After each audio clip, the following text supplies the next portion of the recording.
Hi friends, welcome to Mahesh kitchen. இன்றைக்கி நம்ம பார்க்க போகிறது எக் மசால். இப்போ நம்ம முட்டையை வேக வச்சு எடுத்து வச்சுக்கலாம். நான் இப்போது 4 முட்டை வேக வச்சுருக்கேன்.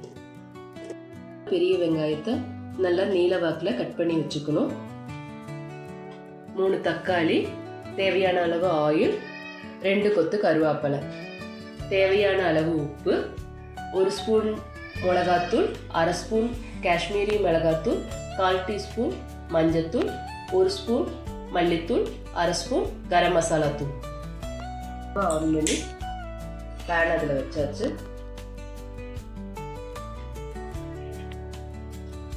இப்போ தேவையான அளவு ஆயில் ஊற்றிக்கலாம்.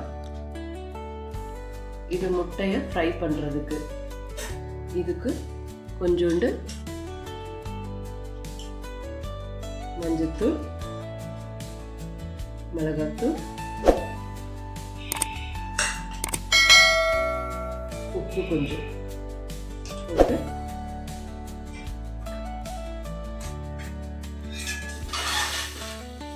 முட்டையை அதில் போட்டு நல்லா ஃப்ரை பண்ணிக்கலாம்.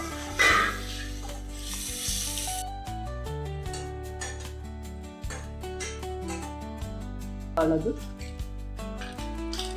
இப்போ இது இந்த அளவுக்கு ஆனது. இதை ஒரு பாத்திரத்தில் மாற்றி வச்சுக்கலாம்.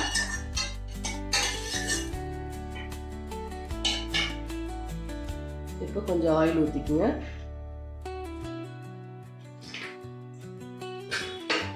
கொஞ்சோண்டு கடுகு,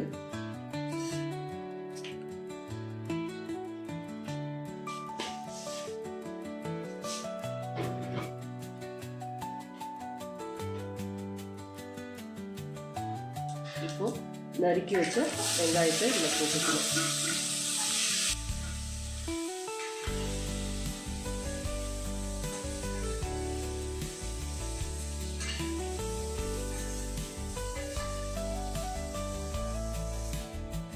கொஞ்சமாக சால்ட்டு போட்டுக்கணும் நல்லா வணங்குறதுக்கு.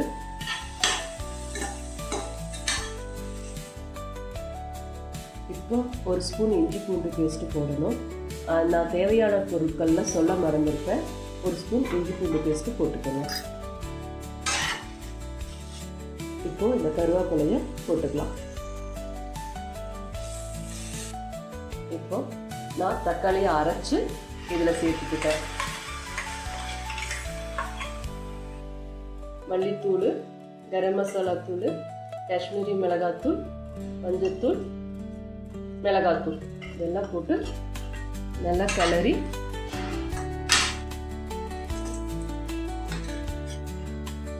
நல்லா கொஞ்ச நேரம் வணக்குங்க.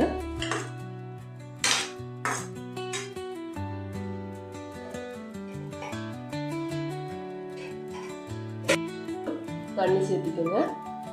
இந்த அளவுக்கு சேர்த்துட்டு ஒரு 5 மினிட்ஸ் தட்டு போட்டு மூடி வச்சிடலாம். தேவையான அளவு உப்பு போட்டுக்கோங்க. இப்போ 5 மினிட்ஸ் ஆயாச்சு. இந்த மாதிரி ஆனது. முட்டையை நம்ம இதில் சேர்த்தி ஒரு 2 மினிட்ஸ் அப்படியே இருக்கு.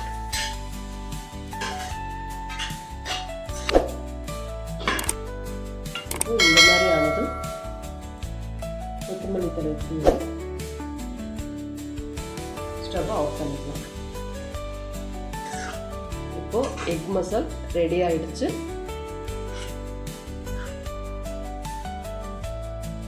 நம்ம சர்வ் பண்ண